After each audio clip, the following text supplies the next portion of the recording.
good, YouTube? It's your boy 2K the God. My man Sess is not with us for this one, but either way, welcome to the Gods of Boxing Talk. But I do got somebody on here with me. It's gonna be my man Kashad. How you doing, fam? That's good, YouTube. Alright. Kashad's been on here a few times, man. This is nothing new for him. For this one, we're gonna go ahead and break down a series of fights. And we're probably gonna pretty much allocate them to different videos because there was a lot of activity going on December 10th. So for this one, we'll go to the UK and we'll start off with Anthony Joshua versus I want to call him Carlos Molina so bad, dog. Like we were talking about this shit earlier, man. I almost said No, Carlos boy. like 15 times, fam.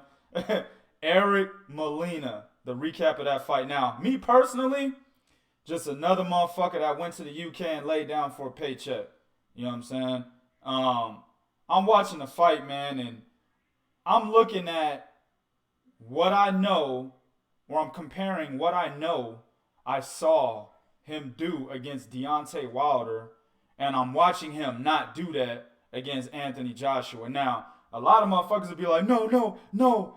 Anthony Joshua's a better fighter. His style it was more difficult for Molina to handle. I beg to differ, and the reason why.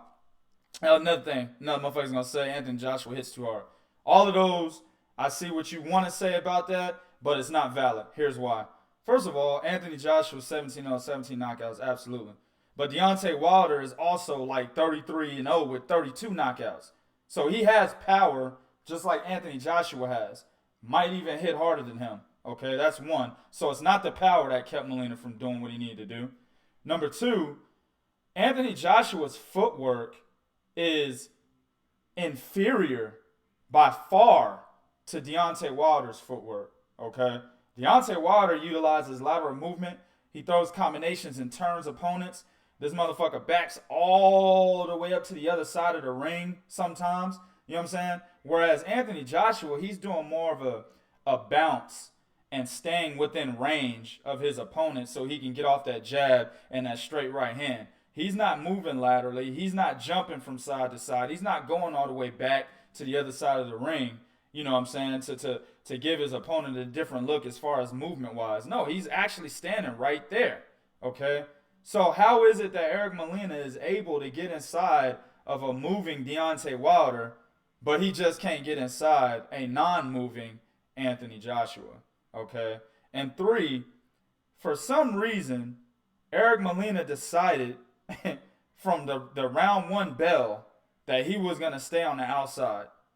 I mean, I'm no professional boxing trainer by any stretch of the fucking imagination, but I know that going into a fight with Anthony Joshua and my fighter has a reach and height disadvantage, I'm not going to instruct him to stay on the fucking outside. On top of that, he don't even have no jab. So I'm not going to instruct him to stay on the fucking outside. I told you guys during the prediction video, I said Eric Molina would need to fight Anthony Joshua like he were an amateur. And I'm talking about run across the fucking ring at round one, because that's something Anthony Joshua, I guarantee, was not looking at happening, right? Run across the fucking ring, bulldoze this motherfucker. Of course, move your head while you're doing it so you don't run into anything. Bulldoze this motherfucker and get on the inside and stay there. Where Anthony Joshua goes, you go. You don't stay on the outside with a prolific jabber. That's common sense to me, fam. You know what I'm saying? But anyway, man, and with all that shit said, to me it just looked like Eric Molina did exactly what Charles Martin did exactly what Dominic Brazil did, pretty much what every opponent Anthony Joshua has fought after the Dillian Whyte fight, and said, shit, I'm about to get this money. What do you think about that shit, fam? Man, those some great points, man. Number one, I want to say shout out to Anthony Joshua for winning the fight. So that makes him 18-0, right? He's 18-0 with 18 knockouts? Yup. Yeah, got that. So, I mean, he do what he's supposed to do. I'm gonna address your points in order. I think number one was your point was you were talking about the power, and you mentioned that his power could match or exceed Deontay Wilder's. And I gotta say, I mean, I don't even think it matches it because Deontay Wilder is sparking people the fuck out. Yup. And people are going to sleep, like needing stretchers to carry them out. Yup. I think Anthony Joshua is an arm puncher, and I think Deontay Wilder has a tendency to throw, amateur punches, or, he doesn't throw, punches with technique sometimes. Good point. But the catch-22 with his punches is they fucking hurt. Yep. Like they can really, comatose, you can go to sleep easy. No doubt. So I would say Deontay Wilder punches harder than Anthony Joshua, and Anthony Joshua is a bit of an arm puncher. Yeah. To his credit, there's nothing wrong with that because being an arm puncher got him this far. The Olympic gold medalist, he's won 18 fights by 18 knockouts. Yeah. Now, his foot movement, he's a bit robotic.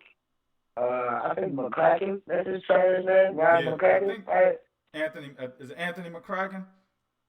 Yeah, something like that, something McCracken. A lot of his fighters are, I would say, they're robotic. They don't, I'm trying to think of the other fighter he had. I was reading on this guy, and I watched some fights on him. This was like a year or so back. But Joshua, he's really robotic, and Wilder, he moves a lot. But Molina, he quit at the weigh-in, in my opinion. Yep. I think Anthony Joshua, what he has that Deontay Wilder doesn't have is people are physically scared standing in front of this dude. Yeah. You know what I'm saying? Like, Wilder can spark you out, but he's so wild, and, you know what I'm saying? When Molina caught him in the third round, that was still kind of early. So Molina still had, like, his mind was still like, I can get this guy. Like, I think with Joshua at the face-off, I don't think Molina fooled nobody. I think Don King sent that guy over there to hype that place up because Molina knew he was going to get sparked out. Like, I heard him on somebody's podcast. I can't remember who it was. But he sounded like he knew he was going to get sparked out. And he was like, he was like, if I get sparked out, though, I'm going to get sparked out like a man. And I was like, I mean, I got to find it was like, I'm paraphrasing, but this guy really knew he was going to get sparked out. Like, Wilder, he doesn't have that physical, I'll beat your ass, presence, like at a face-off or, as you look across him at the ring. Like, Anthony Joshua, because of his size, man, he almost, it's like Mike Tyson-esque. You know what I'm saying? Like, people are looking at this dude and they letting up. Like, Dominic Brazil, he at least tried. Man, you got to give him props. He tried. He did. Like, I didn't really want to mention his name, but I was, it is what it is. He got that, but I mean, he tried. Like, that Charles Martin dude got his money and he out here doped up. Rapping and shit and singing at the same time. Dude, that's really crazy. That nigga tripping. But, like, I do feel like, there's ulterior motives to this fight. I think Anthony Joshua sparking Eric Molina out is supposed to get those fanboys talking about, like, Deontay Wilder, oh man, he sparked him out way better than Deontay. That guy had Deontay on the legs. Like, that means anything. You know what I'm saying? But Dillian Whyte, which was a good undercard fight with Derek Chisora, sorry. Yeah. That guy, I think he's going to get sparked out by Wilder. And I can't wait for that fight, Deontay versus Anthony Joshua. Every fight they have, going forward, is going to, lead them right to each other. But Anthony Joshua is going to have a bigger name in terms of resume credibility if he fights Vladimir Klitschko in April, like they say. No doubt. So. Shit, hey. I mean, I know you feel Deontay Wilder gonna spark Joshua out, but I mean, Joshua might not get past Vladimir Klitschko, fam. And I'm not even talking about by knockout. Klitschko don't gotta knock him out to beat him. All Klitschko got to do is outsmart him and use his experience. That's going to be that's a totally different fight. I'm not going to break it down 100%, but that's going to be a jabbing contest, fam. Like the way that we ain't got to break it down. I ain't got to break it down. I'm going to just say this. I feel like Vladimir was scared too. I feel like, I told you, the people that have to negotiate all that bullshit in these fights nowadays are the ones that come in there with baggage. They're the ones that come in there with some of their mind. Yeah. Deontay was coming in there to fight. Yeah. And you can say what you want about Povetkin. Like, the Russian people, they did that much to give Deontay Wilder that money. You know, he didn't say, I want $5-7 million to fight Povetkin. He said, like, I want to fight him. I want him to take the drug test and let's do it. Yeah. And Vladimir wants belts and all this extra stuff. He wants the belts because he hoping that if he beat that man, he ain't got to go through people like Deontay Wilder. No doubt. That's true. And then, another thing I would say is Deontay Wilder was like, yo, I'll fight the motherfucker in Russia. I remember a lot of cats was like, he ain't going to go to Russia to fight Povetkin. Yep. He's too dangerous. Deontay was like, nigga, what the fuck you talking about? I'll go to Russia, no problem. You know what I'm saying? So... But now you got a lot of motherfuckers out there saying that fight was doomed from the start. But that's a whole nother topic. We could talk about that a whole nother time. But for now, let's go ahead and go into the Chisora Dillian Whyte fight. One of the best fights of this weekend. Bro, I swear to you, I'm telling my wife, you know what I'm saying? I'm like, yo, every round, I'm like, yo, somebody about to get knocked out in this round. And then they survive. Then it goes to the next round. Oh, hey, dog, somebody about to get knocked out in this round. Then they survive. And it was like that the entire fucking fight. Now, I'm going to go ahead and pass it to my man, Kashad. Go ahead and let you do this first, man. What did you see in that fight, man? I really felt like there was one of those, this was a classic Don King-like fight. You know what I'm saying? Like, remember when Don King had the stranglehold on it at the heavyweight division? He had all those guys that was just like fighting for their family, you know what I'm saying? Fighting for bread, you know what I'm saying? Yep. But I had a problem with the decision, man. Like I mentioned earlier, I feel like Dillian Whyte, he's gonna get to Deontay Wilder, and Deontay gonna spark his ass out. And, it's only going to build the Deontay Wilder's actual fight even more and more. Yeah. I think Chisora, the old dog, did more than enough to get this fight. I mean, Dillian Whyte landed some clean punches. Don't get me wrong. But Chisora, that man proved that he still has some fight in him. Yeah. And if they do a rematch, you know what I'm saying, while Wilder's fighting Povetkin or whoever the hell he's going to fight when he come back. I feel like Chisora don't even got no more left in the tube, man. He done. That was all he had. You feel me? Shit. Like the promotion was the craziest he can get. The fight was the dirtiest and the grimiest, and that was the toughest chin, the most power, and that was the best shape he could get in. And he still lost a split decision. We're looking at a man that lost a lot of fights, man. Word. I don't think he got another one in him. But I think he should have won that. I think he should have won that, man. Yeah. Dillian Whyte took off a lot of times in those rounds. It could remind you of the Manny Pacquiao Timothy Bradley one fight. Yeah. Like a lot of people scream, robbery, but Pacquiao took off a lot of times in those rounds. And Bradley got a lot of shots off to the body. It might not hurt, you know what I'm saying? It might not have physically, not shown, to be damaging, but they still landed. And, Bradley got the decision. Yeah. So I feel like Chisora could have got that split decision. I knew when it was a split decision. I told my girl, I was like, yeah, Chisora lost. Yeah. Like, if he ain't getting no majority decision or no unanimous, he lost. Yeah. Politics. I mean, I see what you're saying. You know, I'm gonna have to disagree with my man a little bit. You know what I mean? But Yeah. I thought the fight could have went either way, fam. It was that good and it was that close. I actually at the end of the fight, I scored it live. I had the fight a draw. I had it a draw. I can see that. I can see that. I would have actually liked a draw better. I guess this is where we kind of agree.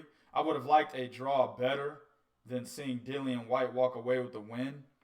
But I have no problem with Whyte or Chisora actually getting the win in this fight. One thing you did say that I 100% agree with is that Derek Chisora may not have any more of these type of fights left in him. He truly understood, as he mentioned before the fight, that this is a fight that he has to win or he has no more chances. His, you know what I'm saying, his continues are all ran out. Nigga got one life left. You know what I'm saying? so he knew this. And he went in there. You know what, man? I just got to commend him. I don't like Derek Chisora. I don't like this motherfucker. He funny as shit to me. But I don't like him because he does a whole lot of A+ marketing and not marketing, but promotion, A+ fuckery. But he's a C-level fighter. He reminds me of the heavyweight version of Hank Lundy. You know what I'm saying? Motherfucker will get you intrigued in a fight. You like, damn, dog. Yo, that nigga Hank ain't playing, or that nigga Chisora ain't playing. Look what nigga just spit on him, B. He spit on him. You know what I'm saying? And then when the fight happened, he just get totally dominated.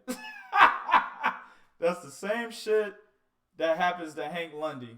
But I gotta commend him because this motherfucker put it all on the line. Like, he had the right game plan. Get inside the taller fighter. Don't let him hit you with any straight shots from a distance. Put his back up against the ropes and work the body. He had an excellent game plan that he actually executed to probably the best of his ability. A couple of my people in my circle, man, they said this is the best they've ever seen Derek Chisora fight. You know what I'm saying? I don't agree with that. Which is why he should have won. I gotta agree with it too. Like, in recent years, this is the best I've seen that man fight, man. Yeah. You see the performances he put on with like Tyson Fury and like, man, dude was bad. Kubrat Pulov and Robert Helenius and shit. He lost all them cats. Like, dude but ass. Come on. But it's not, to me, I see what you're saying. It is his best performance recently. The cats I'm talking about, they didn't put any type of stipulation on that statement. They said it was his best performance they've ever seen. I disagree with that. I've seen this Derek Chisora look like he would be a possible heavyweight champion one day. I've seen performances like that from him. Well, and to that 2K, I say, who in the hell knew who D.O. Boy was? Yeah. Before he matched up with a lot of those names. Yeah, that's true. So I can understand why somebody would say that.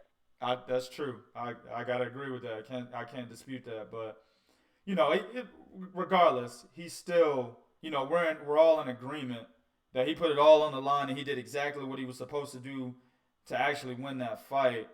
But he gassed out, man, and when you gas out, you give the opponent opportunities to come back in the fight, dog. Like, let's just say the second half of this fight looked like this.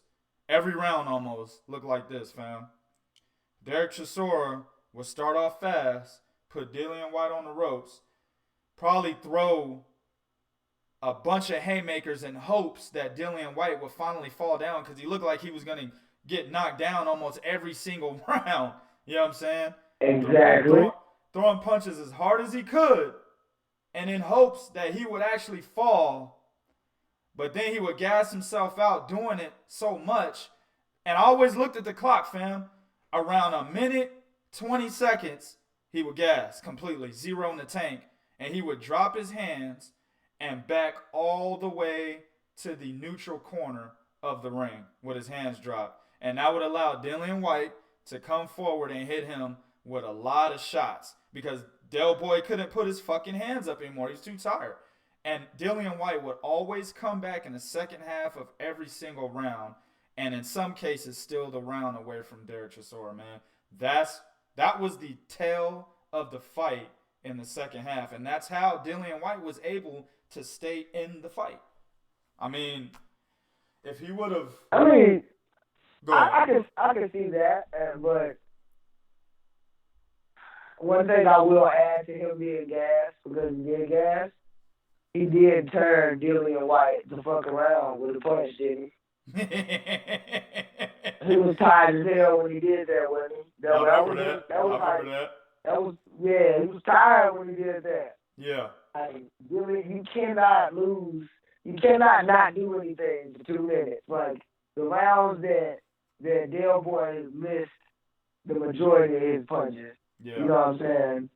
You can give those to Dillian Whyte when he came on in the last minute and 20 seconds. Yeah. But you cannot get knocked silly 4, 5 times, maybe 6 times over 2 minutes and 40 seconds.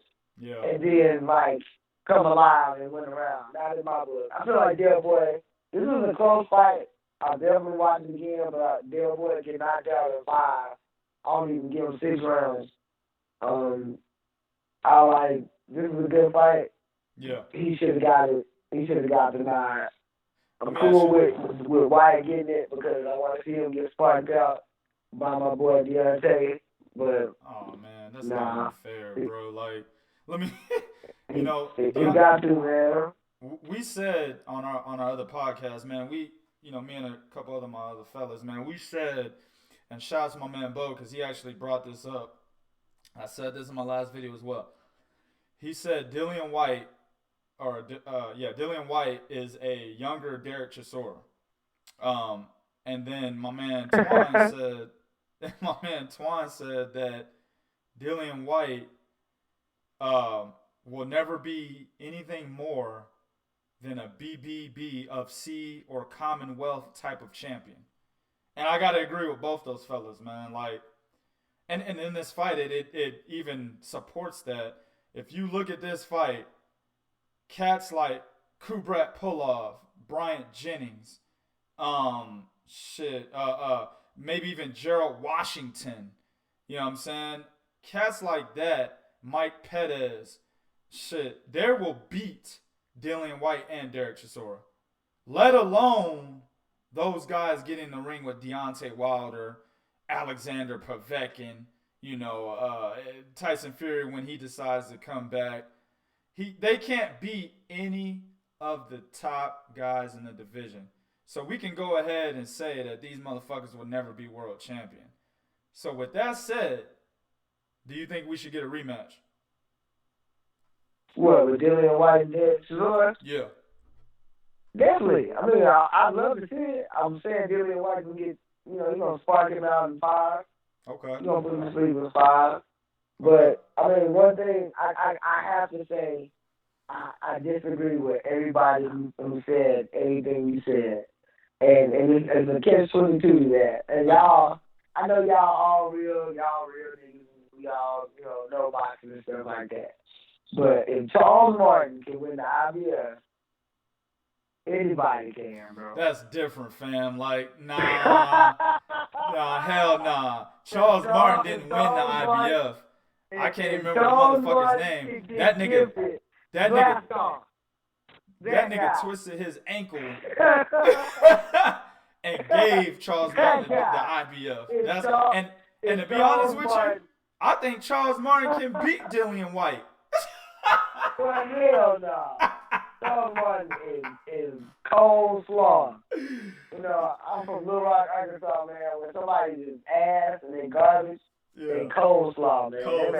Cold slaw. I gotta use this dude shit. Is garbage. That man ain't gonna be nothing, bro. Al Heyman knew what he was doing with dude. Yeah. That dude is garbage. Oh my God. He garbage. That's one dude I wish a man could witness it over there to fight Anthony Joshua. It's him. And I knew he was gonna get him because he had the belt, man. I wish Deontay could have got to that belt first, man. They were were supposed to fight. They were actually talking about that fight first. Nah. And boy, Eddie Hearn, the cold motherfucker, boy. Ain't no way he was letting that slide by him, boy. No doubt. No way. All right. Let me go ahead and talk a little bit about this fight that happened right before that. It was geez, I'm over here getting a brain fart. Hosea Burton versus Frank Buglioni. That's not a high-profile fight. It was actually a fight for the BBB of C 175-pound title. The BBB of C is a regional title over there in the UK. The UK pretty much has their own circuit. They have their own titles, much like the American circuit does. But the American circuit is actually more recognized worldwide than the UK circuit. But that was an excellent fight, fam. I'm not gonna break it down too much. I'm just going to give my viewers the opportunity to go and watch this fight if you like a good scrap. Frank Buglioni was getting outboxed the entire time. Hosea Burton is a prospect, a highly touted prospect out in the UK. He was undefeated. He's a tall, rangy boxer. He likes to operate behind the jab. Everything offensive for him gets set up by a jab. The only problem with him is he lacks the lateral movement to be a high-class boxer. He also lacks the IQ and he lacks the defense. So in this fight, if you just think about what I'm about to say based on what I just said, in this fight, he was unable to maintain a sure win had the fight gone to the cards. All he had to do was stay on his feet. In the 11th round, he was knocked down. He was hurt really badly, got up, was saved by the bell. Then in the 12th round, he came out, continued to do the same shit that he was doing before. By that time, Frank Buglioni had already adjusted to some of his tendencies and some of the flaws that he has as a prospect.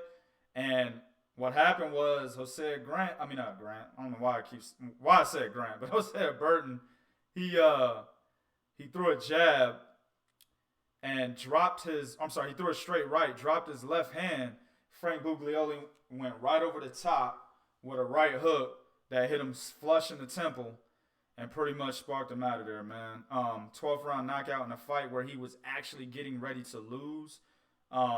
He becomes the 175 BBB of C champion. Now, a couple of my cats out there were saying, he's good. He could give some of the elite fighters at 175 some trouble. I highly disagree. I disagree with that. Just hearing it. Like I said, Hosea Burton, a prospect who had plenty of flaws, was outboxing him very easily. So he would be. He sounds like a large Andy Lee. Andy Lee is better than him. Andy Lee, even though he's a one-handed fighter, he only looks for the left hand. He's still world class. Frank Buglioni is not world class at all. He wouldn't even be world class if he fought at 160.